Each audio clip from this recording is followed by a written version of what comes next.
Ayan, ang bagong laruan ng baby ko. Akala ko matutuwa siya sa laruan. Ayan. Kasi nakita ko yan doon sa isang baby. Sinisip-sip lang niya. Eh siya, ayaw niya ng sip-sip. Gusto niya talaga lamon eh. Oh. Ayan, nagagalit na siya. Ayan. Nagagalit na siya kasi hindi niya makain. Akala ko pag sip-sip-sip-sip lang, happy na siya. Yung pala gusto niya talaga lamunin. Ayan.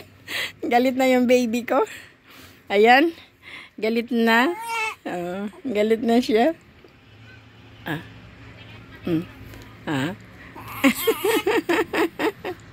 Galit na talaga ang baby namin. Ayan.